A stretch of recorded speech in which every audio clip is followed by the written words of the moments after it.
श्रीमद् भगवत गीता सिर्फ एक धर्म के लिए नहीं है, बल्कि इसे धरती के हर इंसान को पढ़ना और समझना चाहिए, ताकि वो अपनी जिंदगी में सुख, शांति और सफलता को प्राप्त कर सके। कहा जाता है कि जिस घर में गीता का पाठ हर रोज पढ़ा जाता है या सुना जाता है, उस घर में भगवान श्री कृष्ण आते रहते हैं। श्रीमद् भगवत गीता एकमात्र ऐसा ग्रंथ है जो मनुष्य को जीने का सही तरीका बताती है।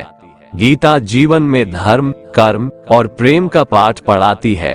श्रीमद् भगवत गीता का ज्ञान मानव जीवन और जीवन के बाद का जीवन दोनों के लिए उपयोगी माना गया है। गीता संपूर्ण जीवन दर्शन है और इसका अनुसरण करने वाला व्यक्ति सर्वश्रेष्ठ होता है। भगवत गीता में कुल 18 अध्याय है और 700 श्लोक है, जिसे सभी के लिए पढ़ पाना थोड़ा मुश्किल है। इसीलिए आज के इस बेहद ही खास वीडियो में हम संपूर्ण गीता सार के बारे में बात करने वाले हैं, जिन्हें जानकर आप श्रीमद् भगवत गीता का सही मतलब समझ पाएंगे। इसलिए इन विचारों को आप हर रोज रात में सोने से पहले सुने। तो चलिए अब देर नहीं करते हुए वीडियो शुरू करते हैं। भगवान श्री कृष्ण कहते हैं कि हे अर्जुन, तुम्हें किसका मोह है? इस रणस्थली में युद्ध प्रारंभ होने से ठीक पहले तुम्हारा इस तरह से शस्त्र त्याग देना बिल्कुल भी उचित नहीं है, क्योंकि न तो ये श्रेष्ठ पुरुषों द्वारा आचरित है, न स्वर्ग को देने वाला है और न कीर्ति बढ़ाने वाला है। इसीलिए हे अर्जुन, नपुंसकता को मत प्राप्त हो, हृदय की तुच्छ दुर्बलता को त्यागो, उठो और युद्ध करो। तुम उसका शोक करते हो जो शोक करने के योग्य भी नहीं है और पंडितों जैसी बातें करते हो। ज्ञानी व्यक्ति ना तो मरने वाले का शोक करते हैं और ना ही उनका शोक करते हैं जो अभी जिंदा है, क्योंकि वो जानते हैं जो मर गया वो फिर से जन्म लेगा और जो जिंदा है वो एक दिन जरूर मरेगा। हे अर्जुन, न तो ऐसा है कि मैं किसी काल में नहीं था या तू नहीं था अथवा ये राजा लोग नहीं थे, और ना ऐसा है कि इससे आगे हम सब नहीं रहेंगे। वर्तमान शरीर की उत्पत्ति से पहले भी हम सब थे और पीछे भी रहेंगे। शरीर के नाश होने से आत्मा का नाश नहीं होता, अतः नाश की आशंका से इन सब के लिए शोक करना उचित नहीं है। आत्मा अजर अमर है, आत्मा न तो मरता है और न ही जन्म लेता है, क्योंकि आत्मा अजन्मा, नित्य, सनातन और पुरातन है। शरीर के मारे जाने पर भी यह नहीं मरता। जैसे मनुष्य पुराने वस्त्रों को त्याग कर नए वस्त्र धारण करता है, ठीक उसी प्रकार जीवात्मा पुराने व्यर्थ शरीर को त्याग कर नए शरीर को धारण करती है। आत्मा को शस्त्र काट नहीं सकते और न अग्नि इसे जला सकती है, जल इसे गीला नहीं कर सकता और ना ही वायु इसे सुखा सकती है।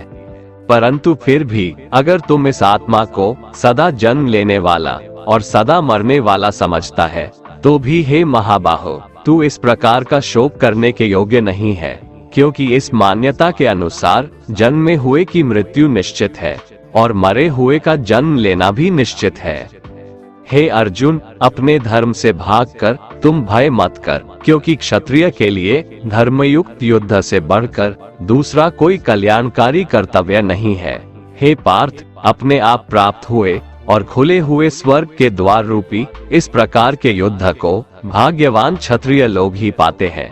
किंतु अगर तुम इस धर्मयुक्त युद्ध को नहीं करेगा, तो स्वधर्म और कीर्ति को खोकर पाप को प्राप्त होगा तथा युगों युगों तक तुम्हारे अपकीर्ति की चर्चा होगी।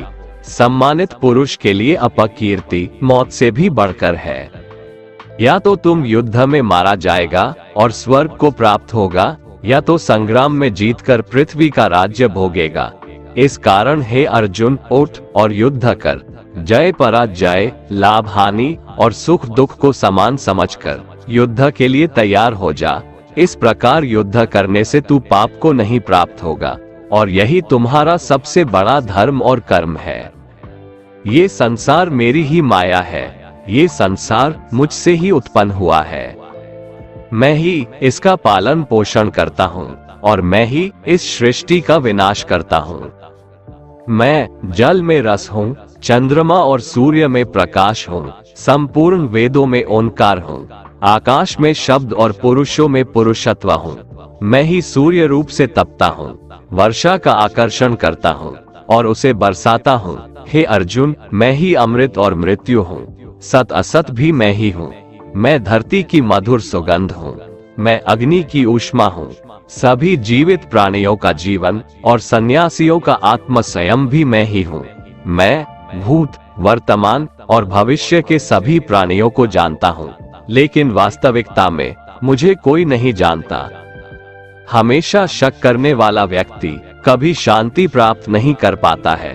वह ना तो इस लोक में धन, ऐश्वर्य या यश की प्राप्ति कर सकता है और ना ही परलोक में स्वर्ग की प्राप्ति कर सकता है, क्योंकि जब तक मनुष्य किसी भी विषय में संशय युक्त रहता है तब तक वह उस विषय में सफलता नहीं पा सकता। इसलिए संदेह करने से बचें। हे अर्जुन, तुम्हारा क्या गया जो तुम रोते हो? तुम क्या लाए थे जो तुमने खो दिया? तुमने क्या पैदा किया था जो नष्ट हो गया? तुमने जो लिया यहीं से लिया, जो दिया यहीं पर दिया। जो आज तुम्हारा है कल किसी और का होगा, क्योंकि परिवर्तन ही संसार का नियम है और समय के साथ संसार में हर चीज परिवर्तन के नियम का पालन करती है। भगवान श्री कृष्ण कहते हैं, कर्मयोग ही वह योग है जिसके माध्यम से हम अपनी जीवात्मा से जुड़ पाते हैं। कर्मयोग हमारे आत्मज्ञान को जागृत करता है। इसके बाद हम न केवल अपने वर्तमान जीवन के उद्देश्यों को बल्कि जीवन के बाद की अपनी गति का पूर्वाभास प्राप्त कर सकते हैं। इस योग में कर्म के द्वारा ईश्वर की प्राप्ति की जाती है। श्रीमद् भगवद गीता में कर्मयोग को सर्वश्रेष्ठ माना गया है। गृहस्थ और कर्मठ व्यक्ति के लिए ये योग अधिक उपयुक्त है। कर्म योग सिखाता है कि कर्म के लिए कर्म करो, आसक्ति रहित होकर कर्म करो।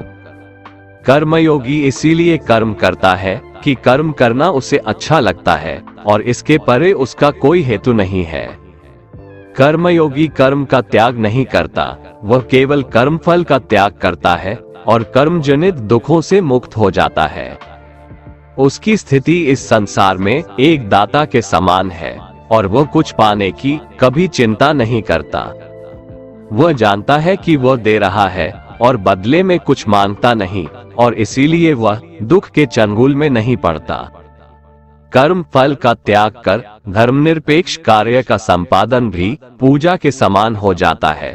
संसार का कोई कार्य ब्रह्म से अलग नहीं है, इसलिए कार्य की प्रकृति कोई भी हो, निष्काम कर्म सदा ईश्वर को ही समर्पित हो जाता है।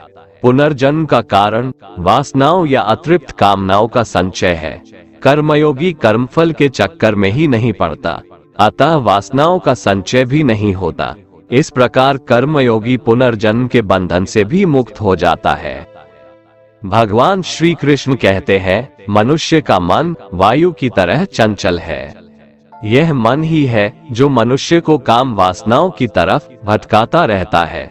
अगर जीवन को सफल बनाना है तो मन पर काबू करना बहुत जरूरी है। मन को वश में करने से दिमाग की शक्ति केंद्रित होती है, जिससे कार्यों में सफलता मिलने लगती है। गीता के अनुसार जिस व्यक्ति ने अपने मन पर काबू पा लिया, वह मन में पैदा होने वाली बेकार की चिंताओं और इच्छाओं से भी दूर रहता है। साथ ही व्यक्ति अपने लक्ष्य को भी आसानी से प्राप्त कर लेता है। अगर मन को वश में नहीं करोगे तो वह तुम्हारा सबसे बड़ा शत्रु बन जाएगा।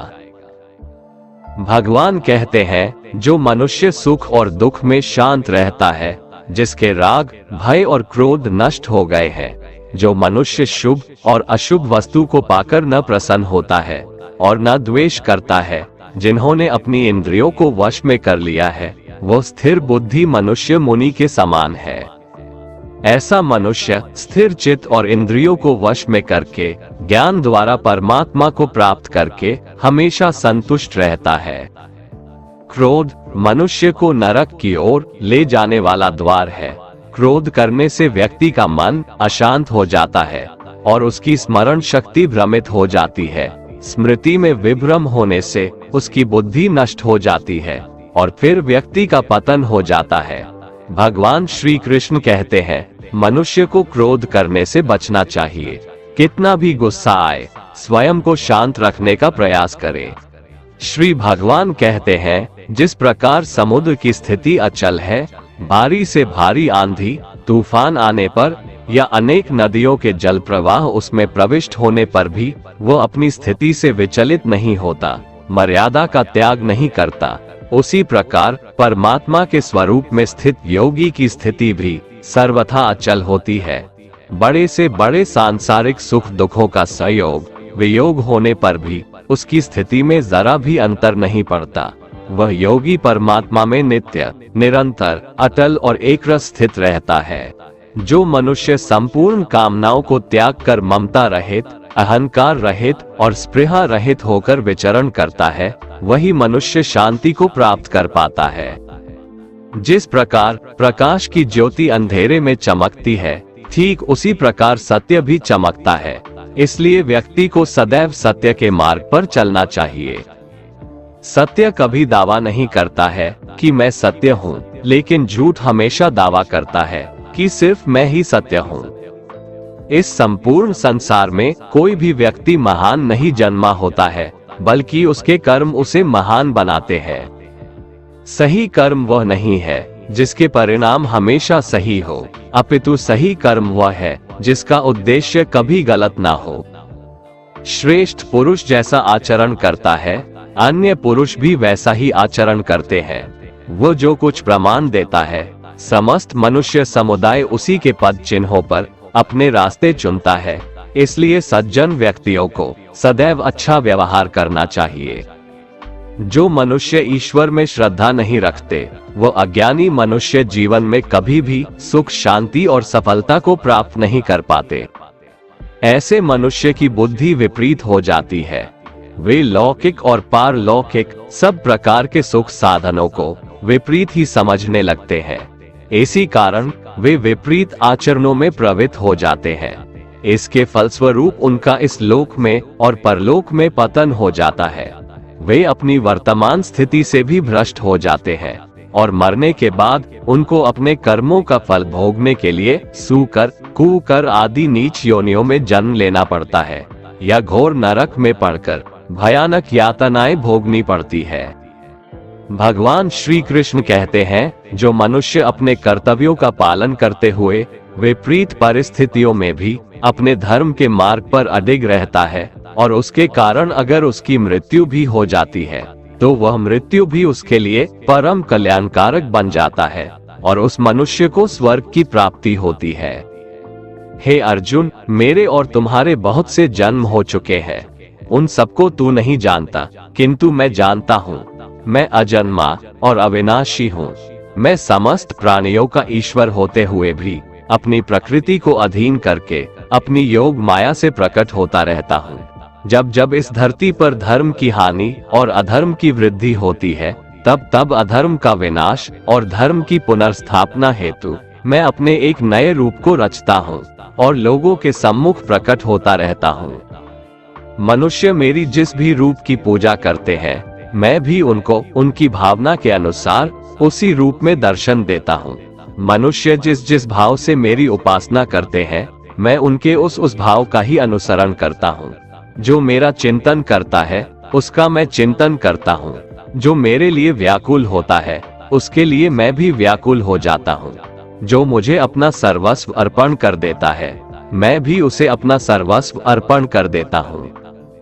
इस मनुष्य लोक में सांसारिक भोग के लिए लोग इंद्र आदि देवताओं की उपासना करते हैं, क्योंकि देवताओं का पूजन करने वालों को उनकी उपासना का फल तुरंत मिल जाता है। लेकिन मैं ऐसा नहीं करता हूँ। मेरे भक्त यदि सकाम भाव से भी मेरा भजन करते हैं, तो भी मैं उनकी उसी कामना को पूर्ण करता हूँ, जिसकी पूर्ति से उनका विषयों से वैराग्य होकर मुझ में प्रेम और विश्वास बढ़ता है।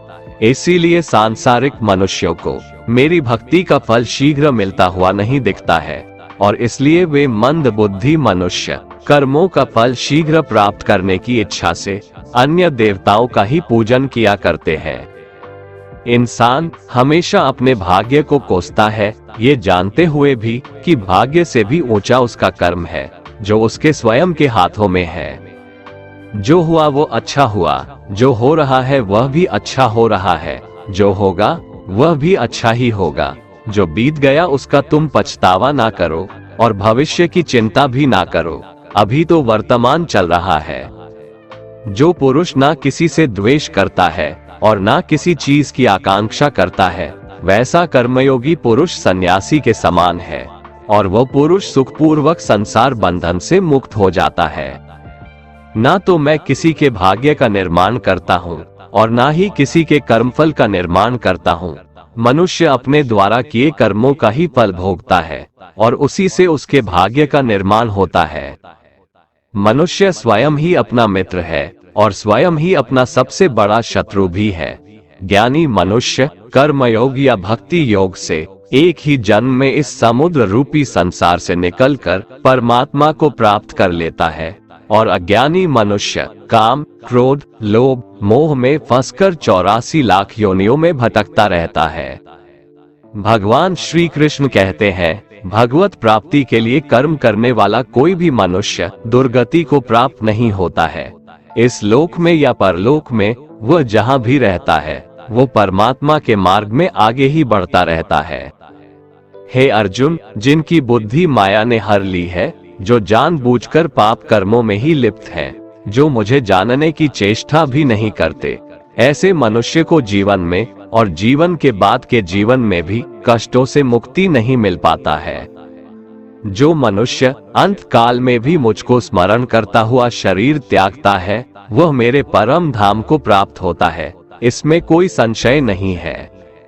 देवताओं को पूजने वाले देवताओं को प्राप्त होते हैं, पितरों को पूजने वाले पितरों को प्राप्त होते हैं, भूतों को पूजने वाले भूतों को प्राप्त होते हैं, और मेरा पूजन करने वाले भक्त मुझको ही प्राप्त होते हैं, इसलिए मेरे भक्तों का पुनर्जन्म नहीं होता।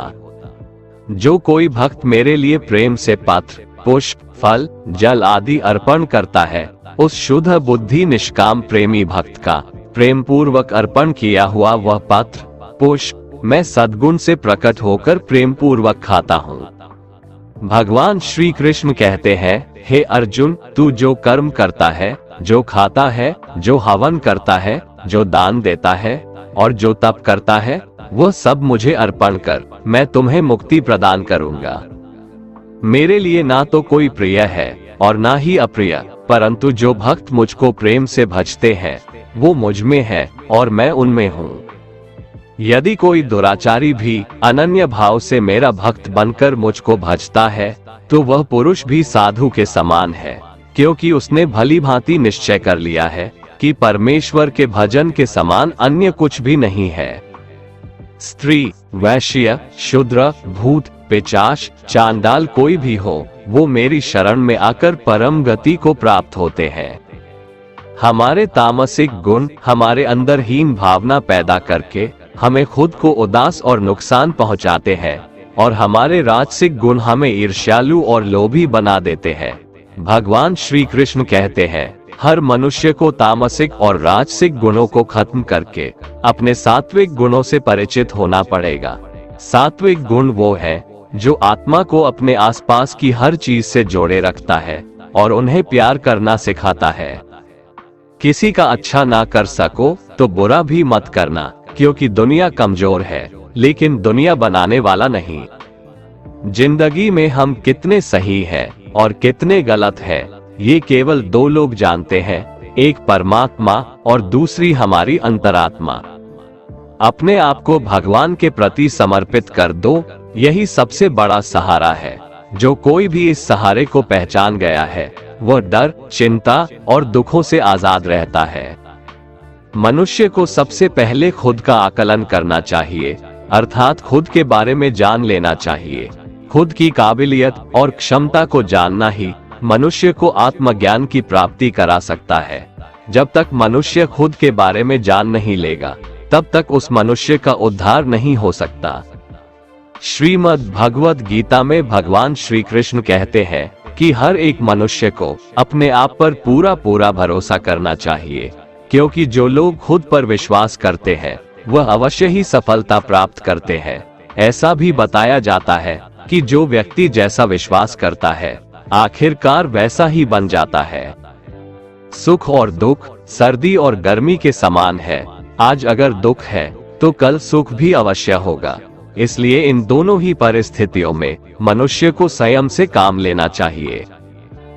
जो मनुष्य अपने सभी काम में मन लगाकर अपना कार्य करते हैं और वो छोटे से छोटे कार्यों में भी खुशी ढूंढ ही लेते हैं, वो लोग निश्चित ही अंत में सफलता प्राप्त करते हैं। वहीं दूसरी तरफ ऐसे मनुष्य भी होते हैं जो अपने काम को बस एक बोझ समझकर बस पूरा कर देना चाहते हैं और अपने किसी भी काम को सही ढंग से नहीं करते हैं। तो ऐसे मनुष्य हमेशा ही अपने जीवन में पीछे रह जाते हैं। जो लोग स्वार्थी प्रवृत्ति के हैं, जो सिर्फ अपना मतलब साधने में लगे रहते हैं, जिन्हें दूसरों की भलाई से कोई मतलब नहीं है, ऐसे लोगों का कभी भला नहीं होता। श्री कृष्ण ने गीता सार में उन लोगों के लिए इस उपदेश के माध्यम से बहुत बड़ी सीख दी है। भगवान कहते हैं, स्वार्थ शीशे में फैली धूल की तरह है, जिसकी वजह से व्यक्ति अपना प्रतिबिंब ही नहीं देख पाता। इंसान का स्वार्थ उसे अन्य लोगों से दूर ले जाकर नकारात्मक हालातों की तरफ धकेलता है, जिसके चलते व्यक्ति अकेला रह जाता है। अगर आप चाहते हैं कि आप भी अपना जीवन खुशीपूर्वक व्यतीत करें, तो इसके लिए यह जरूरी है कि आप अपने स्वार्थ को कभी अपने पास नहीं आने दें, क्योंकि स्वार्थी मनुष्य दोस्ती भी सिर्फ अपना स्वार्थ निकालने के लिए करते हैं। ईश्वर हमेशा मनुष्यों का साथ देता है। जो व्यक्ति इस प्रभावशाली सत्य को मान लेता है, तो उसका जीवन पूरी तरह बदल जाता है। सृष्टि निर्माता ईश्वर ही है जो संपूर्ण जगत को चला रहा है। वहीं इंसान तो बस ईश्वर की हाथ की एक कठपुतली है। इसलिए इंसान को कभी अपने भविष्य या फिर अतीत की चिंता नहीं करनी चाहिए, क्योंकि हर विकट परिस्थिति में ईश्वर इंसान का साथ देता है और उसे मुश्किल से बाहर निकालता है। इसलिए हम सभी को ईश्वर पर भरोसा रखना चाहिए। श्रीमद्भगवत गीता में श्री कृष्ण ने यह उपदेश दिया है कि अपने काम को पहले प्राथमिकता दें और पहले अपने काम को पूरा करने की कोशिश करें, तभी दूसरे का काम करें। क्योंकि जो लोग पहले अपने काम को नहीं करते और दूसरे का काम करते रहते हैं, वे लोग अक्सर परेशान रहते हैं। मनुष्य अपने हृदय से जो दान कर सकता है, वो अपने हाथों से नहीं कर सकता, और मौन रहकर जो कुछ वो कह सकता है, वो शब्दों से नहीं कह सकता। जो चीजें हमारे दायरे से बाहर हो, उसमें समय गंवाना मूर्खता ही होगी। किसी भी व्यक्ति को ना तो समय से पहले और ना ही भाग्य से अधिक कुछ मिलता है, लेकिन उसे पाने के लिए सदैव प्रयत्नशील रहना चाहिए। जो मनुष्य मेरे पर मन लगाते हैं, मेरी भक्ति करते हैं, मैं उनको वो सब कुछ प्रदान करता हूँ जो उनके पास नहीं है, और जो उनके पास है मैं उनकी रक्षा भी करता हूँ। इसलिए ये बहुत जरूरी है कि हम अपने बुरे वक्त में परमात्मा पर भरोसा रखें। भगवान श्री कृष्ण कहते हैं, कितना भी बुरा वक्त आ जाए, कभी विचलित नहीं होना चाहिए, बल्कि डटकर उसका सामना करना चाहिए। क्योंकि इस संसार का नियम है, जो आया है उसे दुख का सामना करना पड़ेगा। रोने से और चिंता करने से कोई फायदा नहीं होने वाला है, बल्कि इससे दुख और बढ़ेगा। जीवन में आगे बढ़ने के लिए और अपनी अलग पहचान बनाने के लिए यदि आपको क्रांतिकारी भी बनना पड़े, तो इससे पीछे न हटें। कहने का सीधा मतलब ये है कि जरूरत के हिसाब से खुद में बदलाव करें और समाज के बारे में न सोचते हुए अपने काम पूरे करें। जीवन में दोस्तों की भूमिका बहुत अहम होती है। सच्चे दोस्तों की पहचान हमेशा मुश्किल वक्त में ही होती है। जिस तरह भगवान कृष्ण ने पांडवों के मुश्किल वक्त में उनका साथ दिया था, वैसे ही आपको भी अपने दोस्तों का साथ देना चाहिए। इसके साथ ही आपको ऐसे ही दोस्त बनाने चाहिए जो आपके मुश्किल वक्त में आपके साथ खड़े रहें। जीवन में हार जीत लगी रहती है, लेकिन सफलता सिर्फ उसी व्यक्ति को मिलती है जो अपनी गलतियों और हार से सीख लेकर आगे बढ़े। हार कर निराश होना किसी भी समस्या का हल नहीं है। किसी भी परिस्थितियों से लड़ने के लिए उसके लिए एक बेहतर रणनीति बनाना बहुत जरूरी है। बिना रणनीति के आप हर मोर्चे पर कामयाब नहीं हो पाएंगे। यदि पांडव भी श्री कृष्ण द्वारा बनाई गई रणनीति का पालन नहीं करते तो शायद कौरवों के खिलाफ हुए युद्ध में उन्हें जीत नहीं मिलती। गीता के 10वें अध्याय में भगवान श्री कृष्ण कहते हैं कि हे अर्जुन, मैं सभी प्राणियों के हृदय में स्थित सबका आत्मा हूँ। संपूर्ण प्राणियों का आदि, मध्य और अंत भी मैं ही हूँ। मैं सूर्य हूँ, मैं वेदों में सामवेद हूँ, देवों में इंद्र हूँ, इंद्रियों में मन हूँ, मैं ब्रह्मा हूँ, मैं विष्णु हूँ, मैं महेश हूँ, जलाशयों में मैं समुद्र हूँ, पर्वतों में मैं हिमालय हूँ। इस संपूर्ण संसार में तुम जो कुछ भी देख पाते हो सब मैं ही हूँ। कोई आदमी चाहे लाख चीजें जान ले, चाहे वो पूरे जगत को जान ले, लेकिन अगर वह स्वयं को नहीं जानता तो वह अज्ञानी है। अगर कोई आपको ठुकरा दे तो बुरा मत मानना, क्योंकि वे वास्तव में आपकी कीमत नहीं जानते। जो रिश्ता हमें रुला दे उससे गहरा कोई रिश्ता नहीं, और जो रिश्ता हमें रोता हुआ छोड़ दे उससे कमजोर कोई रिश्ता नहीं।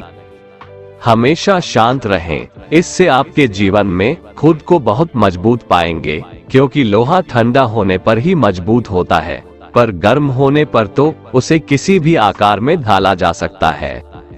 किसी विपत्ति के समय आपको ये 7 गुण बचाएंगे: आपका ज्ञान, आपकी विनम्रता, आपकी बुद्धि, आपके भीतर का साहस, आपके अच्छे कर्म, सच बोलने की आदत और ईश्वर में विश्वास। आत्मा हमेशा जानती है कि सही क्या है और गलत क्या है, लेकिन मनुष्य के सामने चुनौती तो मन को समझने की होती है। मुश्किल समय में व्यक्ति अकेला हो जाता है, लेकिन मुश्किलों की वजह से वही व्यक्ति मजबूत हो जाता है। जो आपको सम्मान दे उसी को सम्मान दीजिए। हैसियत देखकर सर झुकाना कायरता का लक्षण है। हे अर्जुन, जो न कभी हर्षित होता है, ना किसी से द्वेष करता है, ना शोक करता है, ना कामना करता है, जो शुभ और अशुभ संपूर्ण कर्मों का त्यागी है, वह ज्ञानी मनुष्य मुझको अति प्रिय है। मुझे पाने के 3 तरीके हैं: ध्यान योग, ज्ञान योग और कर्म योग, और इन सब में कर्मयोग सबसे प्रधान है। किसी पर विश्वास करना हो तो उनकी बातों पर नहीं, उनकी हरकतों पर ध्यान दो। गुस्से के वक्त थोड़ा रुक जाने से और गलती के वक्त थोड़ा झुक जाने से जिंदगी और भी आसान हो जाती है। भगवान श्री कृष्ण कहते हैं, जो मनुष्य मुझे जान लेता है वह जन्म मरण के बंधनों से मुक्त हो जाता है। जो मनुष्य भगवत गीता को पढ़कर उस पर अमल करता है उसके सारे दुष्कर्मों का प्रभाव समाप्त हो जाता है। जो भाग्य में है वो भाग कर आएगा, और जो भाग्य में नहीं है वो आकर भी भाग जाएगा। जैसे हवा के झोंके नाव को भटका देते हैं, वैसे ही मनुष्य की इच्छाएं बुद्धि को भटका देती है। एक समझदार व्यक्ति वही है जो दूसरों को देखकर उनकी विशेषताओं से सीखता है, उनसे तुलना और ईर्ष्या नहीं करता। शस्त्र केवल शरीर को घायल कर देते हैं, किंतु शब्द आत्मा को भी घायल कर देते हैं। जो मनुष्य अपने को परमात्मा से अलग नहीं समझता है और ना ही इस शरीर से अपना कोई संबंध मानता है, वह सदा के लिए जन्म मरण से मुक्ति पा लेता है। जो व्यक्ति आध्यात्मिक जागरूकता के शिखर तक पहुंच चुके हैं, उनका मार्ग है निस्वार्थ कर्म, और जो भगवान के साथ संयोजित हो चुके हैं, उनका मार्ग है स्थिरता और शांति। मानव कल्याण ही भगवत गीता का प्रमुख उद्देश्य है, इसलिए मनुष्य को अपने कर्तव्यों का पालन करते समय मानव कल्याण को प्राथमिकता देना चाहिए। श्री कृष्ण कहते हैं, जो तुम्हारा साथ देता है तुम उसका साथ दो, जो तुम्हें धोखा देता है तुम उसे त्याग दो। जिस जगह आपका सम्मान नहीं हो वहां पर कभी जाना नहीं चाहिए, वरना लोग आपको कमजोर और बेवकूफ समझेंगे। जहां बारिश ना हो वहां फसल खराब हो जाती है, और जहां संस्कार ना हो वहां नस्ल भी खराब हो जाती है। जो लोग ये कहते हैं मेरे पास वक्त नहीं है, असल में उनके खास रिश्तों की गिनती में आपका नाम ही नहीं है। हे अर्जुन, वह जो वास्तविकता में मेरे उत्कृष्ट जन्म और गतिविधियों को समझता है, वह शरीर त्यागने के बाद पुनः जन्म नहीं लेता और मेरे परम धाम को प्राप्त होता है। वो व्यक्ति जो सभी इच्छाएं त्याग देता है और मैं और मेरा की लालसा और भावनाओं से मुक्त हो जाता है, उसे अपार शांति की प्राप्ति होती है। जिस मनुष्य के अंदर ज्ञान की कमी और ईश्वर में श्रद्धा नहीं होती, वो मनुष्य जीवन में कभी भी आनंद और सफलता को प्राप्त नहीं कर पाता। ईश्वर ने हमें जो कुछ भी दिया है वही हमारे लिए पर्याप्त है और यही एक अटल सत्य भी है। संयम, सदाचार, स्नेह एवं सेवा, ये गुण सत्संग के बिना नहीं आते। ईश्वर से किए गए प्रार्थना से इंसान की परिस्थिति या तकदीर बदले या ना बदले, पर उस प्रार्थना से इंसान के चरित्र में जरूर बदलाव आता है। बात इतनी मधुर रखो कि कभी वापस भी लेनी पड़े तो आपको कड़वी न लगे। खुद में थोड़ा स्वाभिमान होना जरूरी है, वरना लोग आपको वहां भी दबाने की कोशिश करेंगे जहां आपका अधिकार है। कोई एक महापुरुष ही आत्मा को आश्चर्य की भांति देखता है, वैसा ही दूसरा कोई महापुरुष ही इसके तत्व का आश्चर्य की भांति वर्णन करता है, तथा दूसरा कोई अधिकारी पुरुष ही इसे आश्चर्य की भांति सुनता है, और कोई कोई तो सुनकर भी इसको नहीं जानता।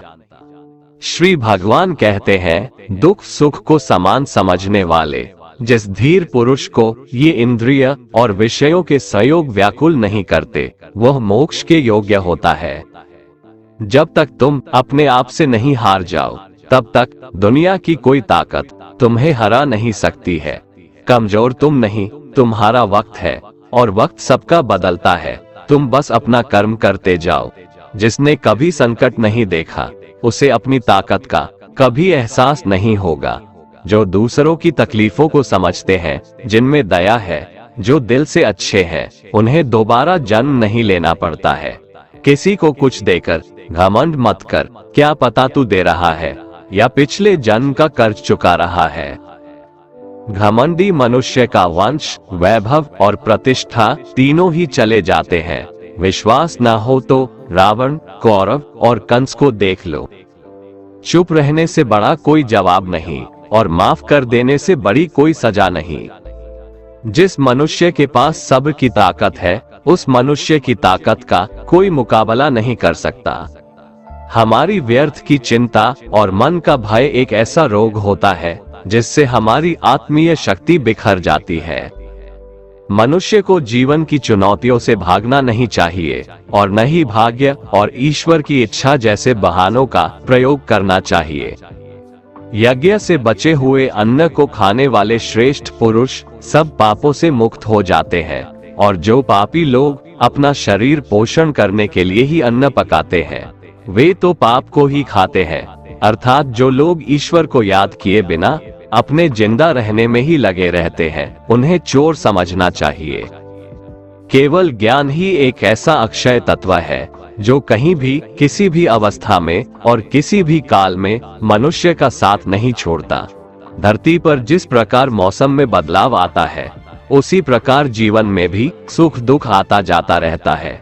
युद्ध हो या जीवन, सफलता केवल 3 शस्त्रों से प्राप्त होती है: धर्म, धैर्य और साहस। कोई भी मनुष्य जन्म से नहीं, बल्कि अपने कर्मों से महान बनता है। कुछ पाना है तो खुद पर भरोसा कीजिए, क्योंकि सहारे कितने भी सच्चे और अच्छे हो, साथ छोड़ ही जाते हैं। मित्र गरीब है या अमीर, यह मायने नहीं रखता, बल्कि वो आपके बुरे समय में आपका साथ कितना देता है, यह मायने रखता है। धर्म चाहे जो भी हो, अच्छे इंसान बनो, हिसाब हमारे कर्म का होगा, धर्म का नहीं। खुशी के लिए काम करोगे तो खुशी नहीं मिलेगी, लेकिन खुश होकर काम करोगे तो खुशी जरूर मिलेगी। जब आप दूसरों के लिए अच्छा चाहते हैं, तो वही अच्छी चीजें आपके जीवन में वापस आती है। यही प्रकृति का नियम है। आपका मूल्य इससे तय नहीं होता कि आप क्या है, यह इससे तय होता है कि आप खुद को क्या बनाने की क्षमता रखते हैं। हंसता हुआ मन और हंसता हुआ चेहरा, यही सच्ची संपत्ति है। जितना इंतजार वो आपसे करवा रहा है, समय आने पर वो इतना देगा कि संभाल भी नहीं पाओगे। कोई आपका साथ ना दे तो निराश मत होना, क्योंकि परमात्मा से बड़ा हमसफर कोई नहीं होता। खुशी आजादी पर निर्भर होती है और आजादी इस बात पर निर्भर होती है कि आप कितने साहसी हैं। विश्वास के बगैर इस दुनिया में कोई भी रिश्ता ज्यादा देर तक कायम नहीं रह सकता। यदि किसी भूल के कारण कल का दिन दुख में बीता तो उसे याद कर आज का दिन व्यर्थ ना करें। बहुत से ऐसे लोग हैं जो कर्म करते हुए ही परम सिद्धि को प्राप्त हुए थे। जनक आदि ज्ञानी जन भी आसक्ति रहित कर्म द्वारा ही परम सिद्धि को प्राप्त हुए थे। इसलिए मनुष्य को हमेशा अच्छे कर्म करने चाहिए और फल की अभिलाषा से दूर रहना चाहिए।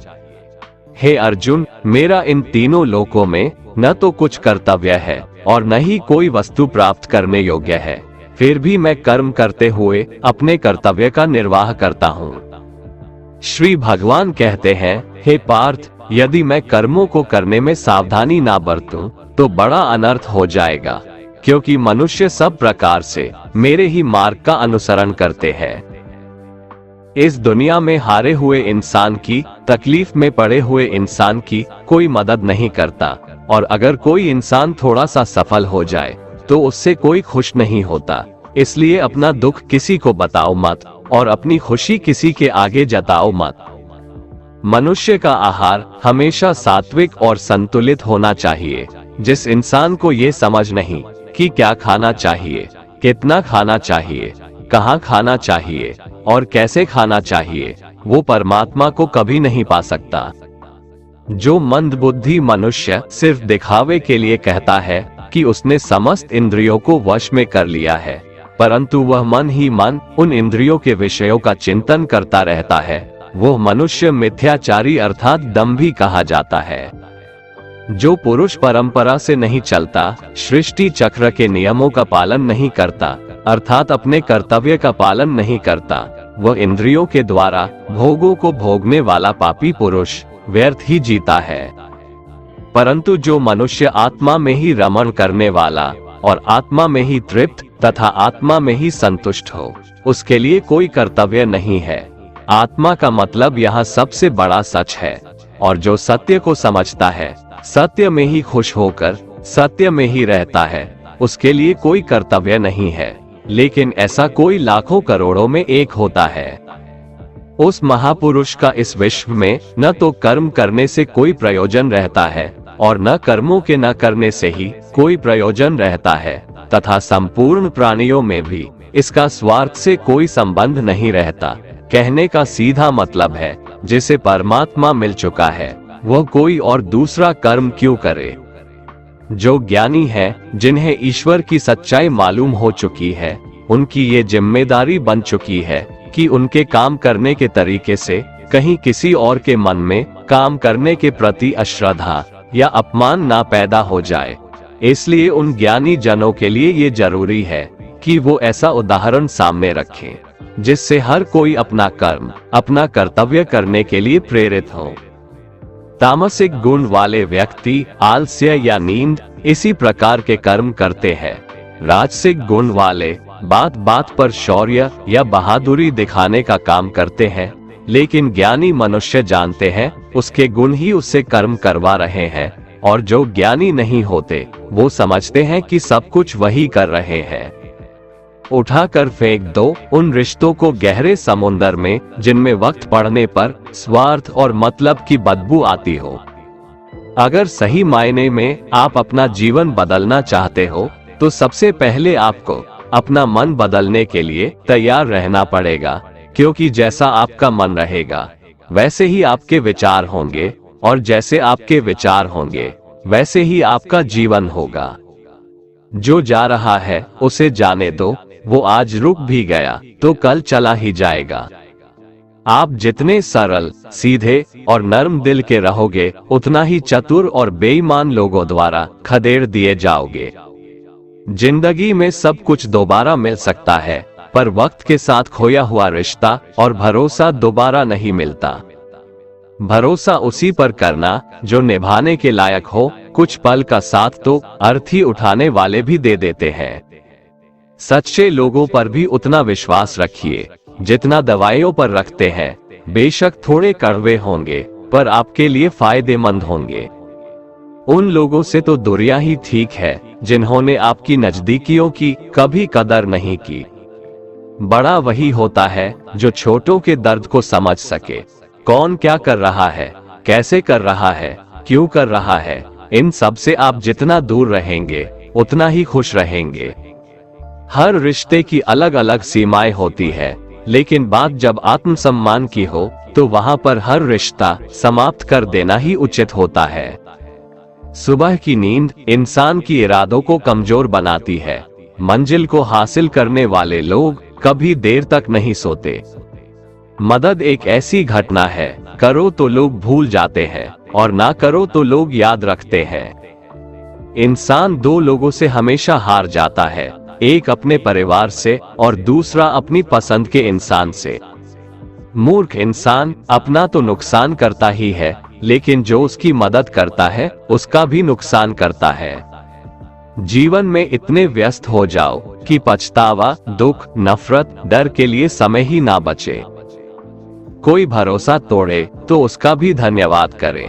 वो हमें सिखाते हैं कि भरोसा सोच समझकर करना चाहिए। जीवन में सुख शांति चाहते हैं तो अपनी समस्याओं और आलोचनाओं को खुद पर हावी ना होने दें। जन्म से मिले रिश्ते तो प्रकृति की देन है, लेकिन खुद के बनाए रिश्ते आपकी पूंजी है, इन्हें संभाल कर रखिए। किसी व्यक्ति के गुण दोषों का निर्धारण करने से पूर्व अपनी दृष्टि को निष्पक्ष और पारदर्शी बनाना आवश्यक होता है। किसी को अपनी कमजोरी मत बताओ, क्योंकि अक्सर लोग दूसरों की कमजोरी का फायदा उठा लेते हैं। जिंदगी में दो लोगों को कभी मत भूलना, एक वो जिसने तकलीफ दी हो और दूसरा वो जिसने तकलीफ में साथ दिया हो। भगवान श्री कृष्ण कहते हैं, तू मन छोटा मत किया कर, जहां तेरे अपने मुंह फेर लेंगे वहां मैं तुम्हारा साथ दूंगा। तू किसी के आगे इतना भी मत झुक कि वो तुम्हें गिरा हुआ समझने लग जाए। लोग तुम्हारी कदर तभी करेंगे जब तुम उन्हें उन्हीं की तरह नजरअंदाज करना सीख जाओगे। दीपक का जीवन इसलिए वंदनीय नहीं है कि वह जलता है, बल्कि इसलिए वंदनीय है कि वह दूसरों के लिए जलता है, दूसरों से नहीं जलता। कामयाबी और नाकामयाबी दोनों जिंदगी के हिस्से हैं, दोनों ही स्थायी नहीं है। जिंदगी की आधी शिकायतें यूं ही दूर हो जाएगी अगर लोग एक दूसरे के बारे में बोलने की जगह एक दूसरे से बोलना सीख जाएंगे। विश्वास किसी पर इतना करो कि वो तुम्हारे साथ छल करते समय खुद को दोषी समझे, और प्रेम किसी से इतना करो कि उसके मन में सदैव तुम्हें खोने का डर बना रहे। चार वेदों का अर्थ नहीं भी जानो तो कोई बात नहीं, लेकिन समझदारी, जवाबदारी, वफादारी और ईमानदारी, इन चार शब्दों का मर्म जान लो तो भी जीवन सार्थक हो जाएगा। समबुद्धि युक्त पुरुष पुण्य और पाप दोनों को इसी लोक में त्याग देता है, अर्थात उनसे मुक्त हो जाता है। जिस काल में तेरी बुद्धि मोह रूप दलदल को भली भांति पार कर जाएगी, उस समय तू सुने हुए और सुनने में आने वाले इस लोक और परलोक संबंधी सभी भोगों से वैराग्य को प्राप्त हो जाएगा। हे अर्जुन, जिस काल में मनुष्य मन में स्थित संपूर्ण कामनाओं को भली भांति त्याग देता है और आत्मा से आत्मा में ही संतुष्ट रहता है, उस काल में वह स्थित प्रज्ञ कहा जाता है। दुखों की प्राप्ति होने पर जिसके मन में उद्वेग नहीं होता, सुखों की प्राप्ति में जो सर्वथा स्पृहा रहित है, तथा जिसके राग, भय और क्रोध नष्ट हो गए हैं, ऐसा मुनि स्थिर बुद्धि कहा जाता है। जिस प्रकार कछुआ सब ओर से अपने अंगों को जैसे समेट लेता है, वैसे ही जब पुरुष इंद्रियों के विषयों से इंद्रियों को सब प्रकार से हटा लेता है, तब उसकी बुद्धि स्थिर है, ऐसा समझना चाहिए। किससे कब और कितना बोलना है, अगर तुमने ये समझ लिया तो तुम अपनी जिंदगी के सार्थक बन चुके हो। कान्हा कहते हैं, जीवन में कभी मौका मिले तो किसी के लिए सारथी बनना, स्वार्थी नहीं। धर्म से भरा हृदय धर्म का परामर्श देता है और अधर्म से भरा हृदय अधर्म का परामर्श देता है। इंसान इसलिए दुखी नहीं है कि वह ईश्वर को नहीं मानता, इंसान इसलिए दुखी है क्योंकि वह ईश्वर की नहीं मानता। समय आने पर सबको मिलता है, समय से पहले की चाह ही दुख का कारण बनती है। किसी से सच्चा प्रेम होना शुद्धता और दिव्यता का प्रतीक है। जो कुछ भी हुआ है उसमें तेरा कोई योगदान नहीं है, इसलिए तुम्हारी सारी परेशानियां व्यर्थ है। हर चीज की शुरुआत मुझसे होती है और खत्म भी मुझ पर आकर ही होती है। इंद्रियों से मिलने वाला सुख सच्चा नहीं होता है। इंद्रियों का सुख पहले तुमको अमृत की मिठास देगा, लेकिन बाद में तुम्हारा विनाश कर देगा।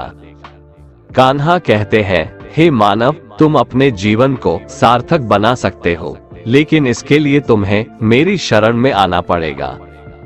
अगर तुम्हें मेरी बातें अटपटी लगती है तो तुम्हें अपने नजरिए को बदलने की जरूरत है। अभी तुम चीजों को उस तरह से नहीं देखते हो जिस तरह मैं देखता हूँ। अगर एक बार तुमने मुझ पर विश्वास कर लिया तो तुम्हें जीवन में कभी निराश होना नहीं पड़ेगा। एक बार जो मुझ पर विश्वास कर लेता है उसका साथ मैं कभी नहीं छोड़ता हूँ। जो व्यक्ति मेरे भक्तों के साथ धोखा करता है उसके लिए मैं सबसे बड़ा शत्रु हूँ। अगर किसी ने मेरे भक्त को एक बार भी धोखा दिया तो जन्मों जन्मों तक मैं उसका उद्धार नहीं करता हूँ। मैं हर दिल को एक मंदिर की तरह देखता हूँ। जो दिल जितना सुंदर होता है वहाँ मैं उतना ही अधिक ठहरता हूँ। श्री भगवान कहते हैं, इस दुनिया में तुम प्रेम सभी से करो, लेकिन पूर्ण रूप से विश्वास किसी पर मत करो। अगर तुमको भरोसा करना है तो केवल परमात्मा पर करो। जब तुम शुरुआत करोगे तो स्वाभाविक रूप से तुमको असफलता मिल सकती है। कई बार तुमको गिरना भी पड़ सकता है, लेकिन इसका मतलब यह नहीं होना चाहिए कि तुम उस काम को करना छोड़ दो। एक समय आएगा जब तुम परिपूर्ण हो जाओगे और तुम्हारे सभी काम सफल हो जाएंगे। इस काम में मैं हमेशा तुम्हारे साथ खड़ा रहूंगा। मैं तुम्हारे हर छोटे बड़े कर्म में साथ दूंगा। तुम्हारा जो दिल करे उसको करो, लेकिन नम्रता और सरलता के साथ, अहंकार के साथ नहीं। इस धरती पर आने के बाद आपका मुख्य उद्देश्य यहाँ से मुक्त होना है। केवल वही मनुष्य मुक्त हो सकता है जो अपने कर्मों में दृढ़ संकल्प के साथ स्थिर है और सुख दुख को समान रूप से सहन करता है। जो मनुष्य अपनी आत्मा की बात सुन सकता है वह मुझसे बात कर सकता है और देख भी सकता है। जो आदमी मुझे हर चीज में देखता है और मेरे होने के एहसास को अनुभव करता है वह मेरा सच्चा भक्त है। ऐसे भक्तों से मुझे प्रेम है। ऐसा कोई नहीं है जिसका सदियों से अस्तित्व है और ना ही ऐसा कोई है जिसका सदियों बाद अस्तित्व रहेगा। यहाँ कुछ स्थायी नहीं है। मैं सभी के घरों में निवास करता हूँ। मेरी ऊर्जा सभी जगह समान रूप से वितरित है। जो मुझे पहचान लेता है उसको मैं भक्ति रस प्रदान करता रहता हूँ। दुनिया का सबसे बड़ा पापी अगर समर्पण के साथ मेरी सच्ची उपासना करे तो मैं उसको भी शुद्ध कर देता हूँ। जो तुमने सुना है उस पर विश्वास मत करो। कुछ लोग अपने विवेक से मुझे अपना बनाते हैं, कुछ लोग ज्ञान से, कुछ लोग कर्म से, कुछ योग से। तुम मुझे किस रूप में प्राप्त करना चाहते हो ये पूरी तरह तुम्हारे ऊपर है। तुम मुझे जिस रूप में बुलाओगे मैं उस रूप में हाजिर हो जाऊंगा। तुम मेरे प्रति सदा चौकस रहो, मेरी उपासना करो, अपने हर एक काम के लिए मेरा स्मरण करो। मैं वादा करता हूँ तुम मेरे प्रिय बने रहोगे। यदि कोई साधक किसी कारणवश अपनी साधना में सफल नहीं हो पाता तो भगवान उसकी अधूरी साधना पूरी करने के लिए फिर से शुद्ध श्रीमंतों के घर में जन्म देते हैं। हे धनंजय, मेरे सिवाय इस जगत का कोई दूसरा कारण नहीं हो सकता। मैं ही इस संपूर्ण संसार का महाकारण हूँ। जैसे मोती सूत के धागे की माला में पिरोए हुए होते हैं, वैसे ही यह संपूर्ण जगत मुझ में ही ओतप्रोत है। ये संसार मुझसे ही उत्पन्न होता है, मुझ में ही स्थित रहता है और मुझ में ही लीन हो जाता है। कहने का तात्पर्य यह है कि भगवान के सिवाय संसार की स्वतंत्र सत्ता नहीं है। सत, रज और तम इन तीनों गुणों से युक्त मेरी माया को पार कर पाना असंभव है। मनुष्य मेरी इस माया में चिपके रहते हैं और भोग संग्रह की इच्छा छोड़ नहीं पाते। मनुष्य अपने को कभी सुखी और कभी दुखी, कभी समझदार और कभी बेसमझ, कभी निर्बल और कभी बलवान आदि मानकर मेरी इस माया में तल्लीन रहते हैं। परंतु जो मनुष्य मेरे शरणागत हो जाते हैं वे मेरी इस माया को आसानी से पार कर जाते हैं, क्योंकि उनकी दृष्टि केवल मेरी तरफ रहती है। वे मेरी माया में नहीं फंसते। हे भरत श्रेष्ठ अर्जुन, पवित्र कर्म करने वाले मेरे 4 प्रकार के भक्त मेरा स्मरण करते हैं। पहला है आर्त भक्त, अर्थात दुख से निवृत्ति चाहने वाले भक्त। दूसरा है अर्थार्थी भक्त, अर्थात धन संपदा चाहने वाले भक्त। तीसरा है जिज्ञासु भक्त, अर्थात केवल मुझे जानने की इच्छा वाले भक्त। और चौथा है ज्ञानी भक्त, अर्थात मुझे ज्ञान सहित जानने वाले भक्त। आइए इसको थोड़ा समझ लें। आर्त भक्त वो है जो प्राण संकट आने पर संकट दूर करने के लिए केवल भगवान को पुकारते हैं, कष्ट का निवारण केवल भगवान से ही चाहते हैं, दूसरे किसी से नहीं। वे आर्त भक्त कहलाते हैं। आर्त भक्तों में द्रौपदी और गजेंद्र का दृष्टांत ठीक नहीं लगता है, क्योंकि इन दोनों ने अपनी रक्षा के लिए अन्य उपायों का भी सहारा लिया था। चीर हरण के समय जब तक द्रौपदी भीष्म पितामह और 5 पांडवों पर भरोसा करती रही, तब तक वह रोती बिलखती और कष्ट पाती रही। परंतु जब सब सहारा छोड़कर अनन्य भाव से प्रभु को पुकारा, तब प्रभु ने उसकी लाज बचाई। ऐसे ही गजेंद्र ने जब तक दूसरे हाथियों और हथिनियों का सहारा लिया, अपने बल का सहारा लिया, तब तक वह कई वर्षों तक ग्राह से लड़ता रहा और दुख पाता रहा। सब सहारा छूटने के बाद जब उसने ओम नमो भगवते कहकर हरि को पुकारा, तब भगवान ने तुरंत आकर ग्राह का मुंह फाड़ दिया और गजेंद्र का उद्धार किया। आर्त भक्तों में अभिमन्यु की पत्नी उत्तरा का दृष्टांत सही लगता है, कारण कि जब उस पर आफत आई तब उसने भगवान श्री कृष्ण के सिवाय किसी दूसरे उपाय का सहारा नहीं लिया। उसने सीधे भगवान से निवेदन किया। उसने श्री भगवान से कहा कि हे जगतपति, ये दहकता हुआ अश्वत्थामा का बाण मेरे गर्भ को नष्ट करने के लिए दौड़ा आ रहा है, मेरी रक्षा करे। तुरंत उत्तरा के गर्भ में प्रविष्ट होकर भगवान ने गर्भ की रक्षा की और परीक्षित को बचाया। अर्थार्थी भक्त वो हैं जिनको अपनी सुख सुविधा के लिए धन संपत्ति प्राप्त करने की इच्छा हो जाती है, परंतु उसको वे केवल भगवान से ही चाहते हैं, दूसरों से नहीं। ऐसे भक्त अर्थार्थी भक्त कहलाते हैं। जिज्ञासु भक्त वो है जिसमें भगवान को जानने और भगवत भक्ति की जोरदार इच्छा हो जाती है। जिज्ञासु भक्तों में उद्धव जी का नाम लिया जाता है। भगवान ने उद्धव जी को दिव्य ज्ञान का उपदेश दिया था, जो उद्धव गीता के नाम से भी प्रसिद्ध है। श्रीमद् भगवत गीता में उच्च कोटि के भगवत प्रेमी को ज्ञानी भक्त माना गया है। उनके मन में किसी भी प्रकार की कोई इच्छा नहीं होती, वे केवल भगवान के प्रेम में ही मस्त रहते हैं। प्रेमी भक्तों में गोपियों का नाम प्रसिद्ध है। गोपियों ने अपने सुख का त्याग कर प्रियतम भगवान के सुख को ही अपना सुख माना था। ज्ञानी अर्थात प्रेमी भक्त भगवान से कुछ नहीं चाहता, इसलिए वो भगवान का सर्वश्रेष्ठ भक्त है। बुरे लोग हमेशा बुरे कर्म करते हैं, फिर भी वह जीवन में सुखी और संपन्न रहते हैं, जबकि अच्छे लोग जीवन भर अच्छे कर्म करते हैं, फिर भी उसे अपमान और दर्द ही मिलता है।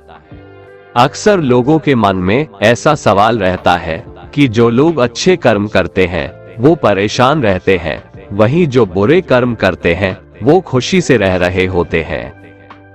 अच्छे कर्म करने वाले परेशान होते हैं कि आखिर उन्हें इतनी परीक्षा क्यों देनी पड़ रही है, जबकि जो अधर्म की राह में है वो खुश है और जिंदगी का लुत्फ उठा रहे हैं। अक्सर लोग सोचते हैं कि अब अच्छाई का जमाना ही नहीं रहा। अगर आपके मन में भी ये सवाल आया है तो आज आप इसका जवाब सुन लीजिए। ये जवाब वो है जो भगवत गीता में लिखा है और श्री कृष्ण ने अर्जुन को दिया था। भगवत गीता में वर्णित कथा के अनुसार जब भी अर्जुन के मन में कोई दुविधा होती थी तो वो श्री कृष्ण के पास पहुंच जाते थे। एक बार की बात है, अर्जुन ने भगवान श्री कृष्ण के समीप आकर कहा कि वो दुविधा में है और इसका जवाब वो श्री कृष्ण से चाहते हैं। श्री कृष्ण ने पूछा कि क्या सवाल है। अर्जुन ने कहा, मुझे ये जानना है कि अच्छे लोगों के साथ हमेशा बुरा ही क्यों होता है, वहीं बुरे लोग खुशहाल दिखते हैं। अर्जुन के मुंह से ऐसी बातें सुनकर श्री कृष्ण मुस्कुराए और कहा, मनुष्य जैसा सोचता है और महसूस करता है वैसा कुछ नहीं होता है, बल्कि अज्ञानता की वजह से वो सच्चाई नहीं समझ पाता है। अर्जुन उनकी ये बात समझ नहीं पाए।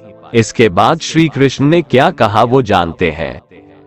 कान्हा ने अर्जुन से कहा कि हे पार्थ, मैं तुम्हें एक कथा सुनाता हूँ, उसे सुनकर तुम समझ जाओगे कि हर प्राणी को उसके कर्म के हिसाब से ही फल मिलता है। प्रकृति हर किसी को अपनी राह चुनने का मौका देती है। अब वो मनुष्य की इच्छा पर निर्भर करता है कि उसे धर्म की राह चुननी है या अधर्म की। कथा शुरू करते हुए श्री कृष्ण ने कहा, एक नगर में दो पुरुष रहा करते थे। एक पुरुष व्यापारी था जिसके जीवन में धर्म की बहुत महत्ता थी। वो पूजा पाठ में यकीन रखता था। वो हर रोज मंदिर जाता था और दान धर्म भी करता था और हर रोज भगवान की पूजा करता था। वहीं दूसरा पुरुष बिल्कुल विपरीत था। वो हर रोज मंदिर तो जाता था, लेकिन पूजा करने नहीं, बल्कि मंदिर के बाहर से जूते चप्पल चुराने। उसे दान और धर्म से कोई लेना देना नहीं था। समय बीतता गया और एक दिन बहुत जोर की बारिश हो रही थी। इस वजह से मंदिर में पुजारी के अलावा कोई नहीं था। ये बात जब दूसरे पुरुष को पता चली तो उसने कहा कि ये सही मौका है मंदिर का धन चुराने का। पंडित से नजर बचाकर उसने मंदिर का सारा धन चुरा लिया। उसी समय धर्म कर्म में विश्वास रखने वाला व्यक्ति भी मंदिर पहुंचा। दुर्भाग्य से मंदिर के पुजारी ने उसे ही चोर समझ लिया और चिल्लाने लगे। वहां लोग एकत्र हो गए और उसे बहुत मारा। किसी तरह वो बचते बचाते वहां से निकला तो दुर्भाग्य ने उसका साथ वहां भी नहीं छोड़ा। मंदिर के बाहर वो एक गाड़ी से टकरा गया और घायल हो गया। फिर वो व्यापारी लंगड़ाते हुए घर जाने लगा तो रास्ते में उसकी मुलाकात उस पुरुष से हुई जिसने मंदिर से धन चुराया था। उसने कहा, आज तो मेरी किस्मत चमक गई, एक साथ इतना सारा धन मिल गया। ये सब देखकर उसे बहुत बुरा लगा और उसने अपने घर से भगवान की सारी तस्वीरें निकाल दी। कुछ सालों बाद दोनों की पुरुषों की मृत्यु हो गई। मरने के बाद जब दोनों यमराज की सभा में पहुंचे और भले पुरुष ने दूसरे व्यक्ति को देखा तो उसे बहुत गुस्सा आया। उसने क्रोधित होकर यमराज से पूछ ही लिया, मैं तो हमेशा अच्छे कर्म करता था, दान में विश्वास रखता था, उसके बदले जीवन भर मुझे अपमान और दर्द ही मिला और इस व्यक्ति को नोटों से भरी पोटली। आखिर ऐसा भेदभाव क्यों? इस पर यमराज ने कहा, पुत्र तुम गलत समझ रहे हो। जिस दिन तुम्हारी गाड़ी से टक्कर हुई थी वो दिन तुम्हारे जीवन का आखिरी दिन था, परंतु तुम्हारे अच्छे कर्मों की वजह से तुम्हारी मौत सिर्फ एक छोटी से चोट में बदल गई। तुम इस दुष्ट व्यक्ति के बारे में जानना चाहते हो? दरअसल इसके भाग्य में राजयोग था, मगर इसके कुकर्मों और अधर्म की वजह से वो सिर्फ एक छोटी सी धन की पोटली में बदल गया। कथा सुनाने के बाद श्री कृष्ण अर्जुन से कहते हैं, पार्थ क्या अब तुम्हें तुम्हारे सवाल का जवाब मिल गया? ऐसा सोचना कि भगवान तुम्हारे कर्मों को नजरअंदाज कर रहे हैं, ये बिल्कुल भी सत्य नहीं है। भगवान हमें कब, क्या, किस रूप में दे रहा है मनुष्य को समझ में नहीं आता है, मगर आप अच्छे कर्म करते रहें तो भगवान की कृपा हमेशा बनी रहती है। इसलिए अपने अच्छे कर्मों को बदलना नहीं चाहिए, क्योंकि उसका फल हमें इसी जीवन में मिलता है। इसलिए मनुष्य का फर्ज है कि वो हमेशा अच्छे कर्म करते रहें, क्योंकि श्री कृष्ण ने गीता में भी बताया है कि किसी के द्वारा किया गया कर्म बेकार नहीं जाता है, चाहे वो अच्छा हो या बुरा। कान्हा कहते हैं, मैं ना तो तुम्हारी महंगी भेंट से प्रसन्न होता हूँ और ना ही दिखावटी दान दीक्षा से। अगर मेरे मन को जीतना है तो मुझे प्रेम से पुकारो, मैं हाजिर हो जाऊंगा।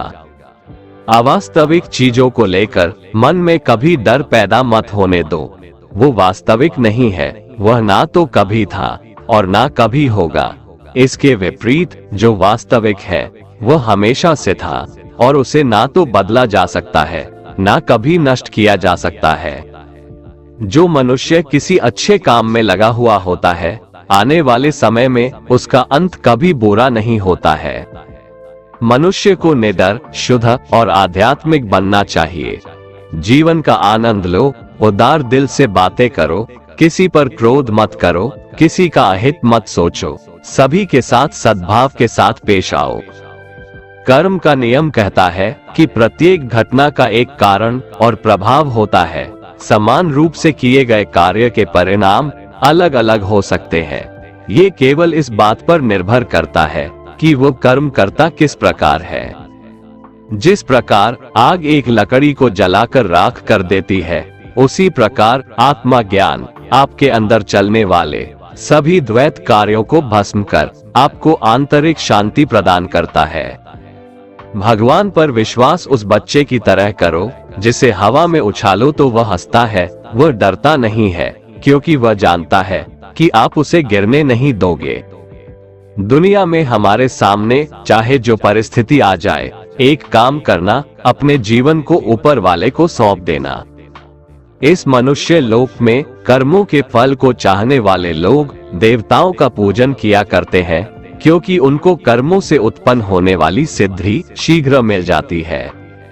ब्राह्मण, क्षत्रिय, वैश्य और शूद्र, इन 4 वर्णों का समूह गुण और कर्मों के अनुसार मेरे द्वारा रचा गया है। इस प्रकार उस सृष्टि रचनादि कर्म का कर्ता होने पर भी मुझ अविनाशी परमेश्वर को तू वास्तव में अकर्ता ही जान। कर्मों के फल में मेरी स्पृहा नहीं है, इसलिए मुझे कर्म लिप्त नहीं करते। यहाँ श्री भगवान के कहने का भाव है कि कर्म करो, लेकिन फल की इच्छा से नहीं, बस अपना कर्म करते जाओ और आगे बढ़ते जाओ।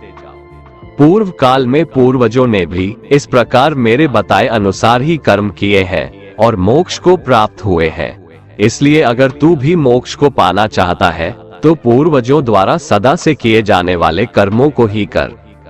जिसकी आसक्ति सर्वथा नष्ट हो गई है, जो अपने देह पर अभिमान नहीं करता और जो ममता से रहित हो गया है, जिसका चित्त निरंतर परमात्मा के ज्ञान में स्थित रहता है, वैसा कर्मयोगी अपना कर्म यज्ञ की तरह करता है और मोक्ष को प्राप्त होता है। जो अपना सब कुछ परमात्मा को अर्पित कर देता है, जिसके लिए परमात्मा ही सब कुछ है, जो अपने हर कर्म में परमात्मा को देखता है और हर कर्म परमात्मा के लिए करता है, वैसा कर्मयोगी मोक्ष का अधिकारी होता है। जो मनुष्य मुझसे परम प्रेम करके इस परम रहस्य युक्त गीता शास्त्र को मेरे भक्तों में कहेगा, वह मुझको ही प्राप्त होगा, इसमें कोई संदेह नहीं है। उससे बढ़कर मेरा प्रिय कार्य करने वाला मनुष्यों में कोई भी नहीं है, तथा पृथ्वी भर में उससे बढ़कर मेरा प्रिय दूसरा कोई भविष्य में होगा भी नहीं। जो मनुष्य श्रद्धायुक्त दोषों से रहित होकर इस गीता शास्त्र का श्रवण भी करेगा, वह भी सभी पापों से मुक्त होकर मेरे परम धाम को प्राप्त होगा। दोस्तों, अगर आपको हमारा ये वीडियो पसंद आया तो कमेंट में जय श्री राधे कृष्ण लिखें और ऐसे ही प्रेरणादायक वीडियो देखने के लिए हमारे चैनल को सब्सक्राइब कर लें। जय श्री राधे कृष्ण।